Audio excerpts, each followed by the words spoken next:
जादू। अपने बेटे रिशु के माथे से टपकते हुए पसीने को देखकर सविता की हालत खराब हो गई। ऐसा आज पहली बार नहीं हुआ जब रिशु नींद से घबरा कर जागा है। हाय मेरा बच्चा, न जाने किसकी नजर लग गई है तुझे। जब से मेरे बच्चे ने 10वीं के एग्जाम में स्कूल टॉप किया है तब से रोज बुरे बुरे सपने आने लगे हैं। हाँ माँ, मैंने आज फिर से एक काले साए को देखा। वो यहीं मेरी आंखों के सामने खड़ा था। माँ मुझे बचा लो माँ। वो मुझसे कह रहा था कि मुझसे बदला लेगा। माँ कहीं ये प्रशांत। चुप कर, कैसी बात कर रहा है? दोबारा उसका नाम मत लेना। तुझे पता है ना, उस प्रशांत ने आत्महत्या कर ली, तो बार बार उसका नाम मत लिया कर। मम्मी, क्या सच में प्रशांत ने आत्महत्या की थी? चुप कर, बहुत सवाल पूछता है आजकल। और फिर रात के वक्त सविता के पूरे घर में एक अजीब सा काला धुआं छाने लगा। गहरी नींद में सोई सविता की जैसे ही आंख खुली उसका दम घुटने लगा। वो दौड़कर रिशु के रूम की तरफ गई जहां उसके दरवाजे पर घूमती एक काली परछाई देख वो बुरी तरह से घबरा गई। कौन है वहाँ? कौन है? सामने आओ। ये मैं हूँ, तुम्हारी काली करतूत।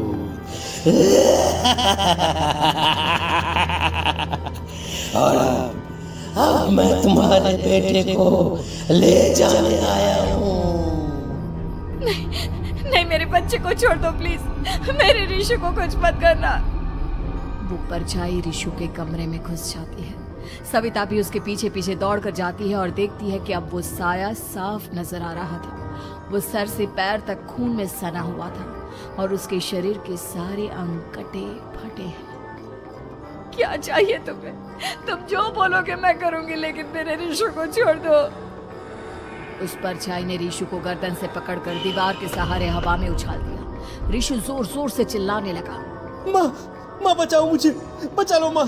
ये मुझे मार डालेगा। माँ मुझे बचा लो माँ। नहीं, ऐसा मत करो। मुझे मार दो लेकिन मेरे बच्चे को छोड़ दो। मैं तुम्हारे आगे हाथ जोड़ती हूँ। वो परछाई रिशु को जमीन पर गिरा देती है और अचानक वहां से गायब हो जाती है। रिशु, मेरा बच्चा, तू ठीक तो है ना? कुछ बोल बेटा, क्या हुआ है तुझे? मैं ठीक हूँ माँ। क्या हुआ था यहाँ पर? कुछ नहीं बेटा, कुछ नहीं। तू परेशान मत हो। हम कल ही गांव के बाहर जो तांत्रिक महाराज रहते हैं उनके पास चलेंगे। ठीक है माँ, हम जल्द ही उनके पास चलेंगे।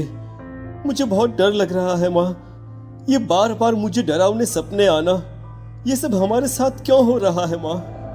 अगले दिन सविता अपने बेटे रिशु को लेकर गांव के बाहर तांत्रिक के पास जाती है। जिस जगह पर तांत्रिक रहा करता था वो जगह बहुत डरावनी थी। चारों तरफ कंकाल और भूतियां नजर आ रही थी। गांव से दूर वीराने में उस जगह पर जोर से आंधी चल रही थी। रिशु ने डर कर अपनी माँ का हाथ पकड़ लिया। माँ मुझे बहुत डर लग रहा है। ये कैसी जगह है? देख बेटा, हमारे साथ जो कुछ भी हो रहा है उसका इलाज सिर्फ और सिर्फ ये तांत्रिक महाराज ही बता सकते हैं। अब यही है जो हमें प्रॉब्लम से बाहर निकाल सकते हैं। जैसे ही सविता और रिशु तांत्रिक की झोपड़ी के अंदर पहुंचे, वहां का नजारा देखकर उनकी आंखें फटी की फटी रह गई। तांत्रिक की झोपड़ी के अंदर कई सारे लोग अपनी गर्दन घुमा घुमा कर जोर जोर से चीख रहे थे। कौन हो तुम और यहाँ क्यों आई हो? महाराज, मेरे बेटे को कुछ दिनों से एक डरावनी काली परछाई नजर आती है और कल रात उसने मेरे बेटे पर हमला भी कर दिया।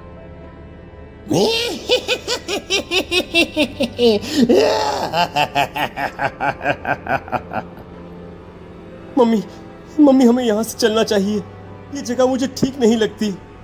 नहीं बेटा, ऐसा नहीं कहते। रुक जाओ, 2 मिनट के लिए रुक जाओ। क्या कहा? काली परछाई? तुम्हारे बेटे पर किसी काली परछाई ने हमला किया? हाँ महाराज, वो कह रही थी कि वो मेरे बेटे को कुछ कर देगी। कोई उपाय बताइए महाराज, मेरे बेटे के साथ कुछ गलत नहीं होना चाहिए। तुमने किसी दूसरे के साथ गलत किया है।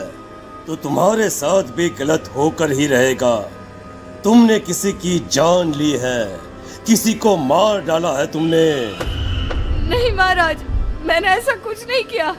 मैंने किसी की जान नहीं ली। मुझे कोई उपाय बताइए। लगता है तुम इतनी आसानी से नहीं मानोगी। मैं तुम्हें अभी उस काली परछाई से मिलवा देता हूँ और वही सारा सच तुम्हारे सामने लेकर आएगा। सविता और ऋषु ने डर के मारे अपनी आंखें बंद कर ली। तभी अचानक तांत्रिक की झोपड़ी में अजीबोगरीब आवाजें गूंजने लगी। सविता और ऋषु बुरी तरह से कांप रहे थे। आंखें खोलो और अपने सामने देखो। क्या यही है वो जिससे तुम कल रात को मिली थी? बताओ मुझे। हाँ, इसने कल रात मेरे बेटे के ऊपर हमला किया था। ये उसी लड़के की भटकती हुई आत्मा है जिसे कुछ दिन पहले तुमने मार डाला था। मम्मी ये महाराज क्या कह रहे हैं? क्या सच में आपने किसी की जान ली है, किसी को मार डाला है? अगर हाँ तो बताइए ना मम्मी, किसको मारा है आपने? किसको? तुम्हारी माँ इतनी आसानी से सच नहीं बताएगी बेटा। इसने एक बच्चे की जान ली है। कहीं उसका नाम प्रशांत तो नहीं महाराज? वो मेरा दोस्त है, मेरा मतलब मेरा पड़ोसी है। सही पहचाना। देखा सविता, तुम्हारा खुद का बेटा भी जानता है कि तुमने किसी के प्राणों की बलि चढ़ा दी और इसीलिए अब उसकी बुरी आत्मा तुम्हारे घर में भटकती है। मुझे माफ कर दीजिए महाराज, मुझसे बहुत बड़ी गलती हो गई। प्रशांत हमारे पड़ोसी का बेटा था। हर बार उसके नंबर मेरे बेटे से ज्यादा आते थे और इसलिए मैंने उसके कमरे के बाहर काला जादू किया था, पर मुझे नहीं पता था कि वो मर जाएगा। तुम्हारे उसी काले जादू वाली गुड़िया के अंदर एक बुरी आत्मा थी जिसने उस बच्चे के दिमाग पर बुरा असर कर दिया और उसी की वजह से उस लड़के ने अपनी बालकनी से कूदकर आत्महत्या कर ली। इसकी वजह सिर्फ और सिर्फ तुम हो, तुम। नहीं महाराज, जो कुछ भी हुआ मुझे नहीं पता था कि प्रशांत अपनी जान दे देगा। प्रशांत की आत्मा इस वक्त तुम्हारे सामने खड़ी है, हमसे बात करना चाहती है। बोलो क्या कहना चाहते हो? मैं जीना चाहता था, बड़ा होकर कुछ बनना चाहता था। आपके बेटे से मुझे कोई परेशानी नहीं थी। अरे वो तो मेरा अच्छा दोस्त था।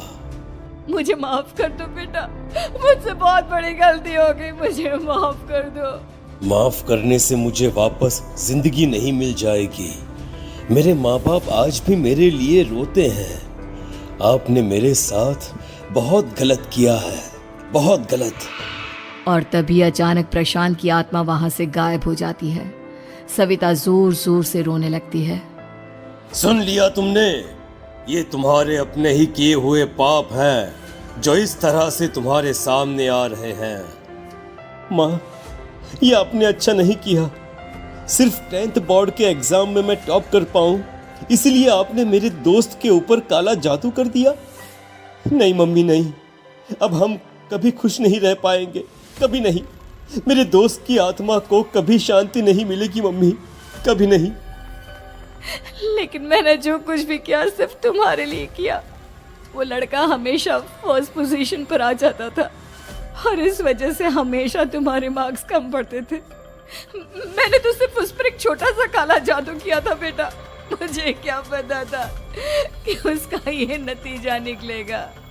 जिस गुड़िया को तुमने उस लड़के के कमरे के दरवाजे पर लगाया था, दरअसल उसके अंदर एक बुरी आत्मा का प्रवेश हो गया था, जैसा कि अक्सर काला जादू करते समय हो जाता है।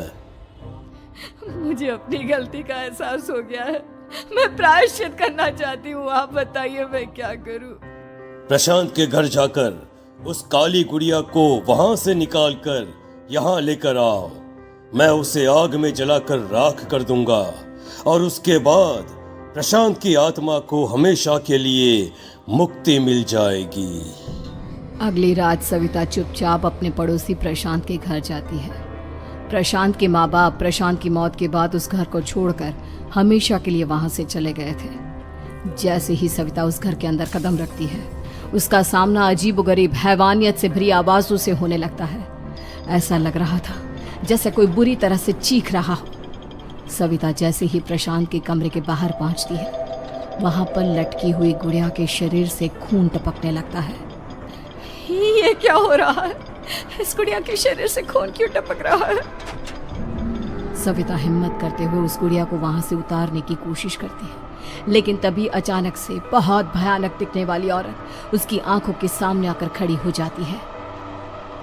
मैं यहाँ से कहीं नहीं जाऊंगी, और अगर तूने मुझे यहाँ से हटाने की कोशिश की तो मार डालूंगी मैं तुझे। नहीं नहीं, मुझे तुम्हें यहाँ से ले जाना ही होगा, नहीं तो मेरा बेटा, उसकी जान को खतरा है। मैं तुम्हें नहीं छोड़ सकती। अगर तुम्हारे अंदर हिम्मत है तो मुझे इस घर से बाहर ले जाकर दिखाओ। और ऐसा कहकर वो औरत सविता के ऊपर हमला कर देती है और उसे हवा में उछाल उछाल कर जमीन पर पटकती है। लेकिन तभी अचानक मौका देखकर सविता अपने हाथ में ली हुई सुई उसके हाथ में चुभो देती है। हाथ में सुई लगते ही वो औरत जमीन पर तड़पने लगती है। ये क्या किया तूने? ये क्या कर दिया? तुझे ऐसा नहीं करना चाहिए था। तांत्रिक ने मुझे कहा था कि तुझसे जीतने का सिर्फ यही एक तरीका है जिससे मैं अपने पापों का प्रायश्चित कर सकती हूँ और अपने बेटे की जान बचा सकती हूँ। और उसके बाद वो डरावनी दिखने वाली औरत एक छोटी सी जादुई गुड़िया में तब्दील हो गई और सविता ने उसे ले जाकर तांत्रिक को दे दिया। तांत्रिक ने जादुई गुड़िया को आग के हवाले कर दिया।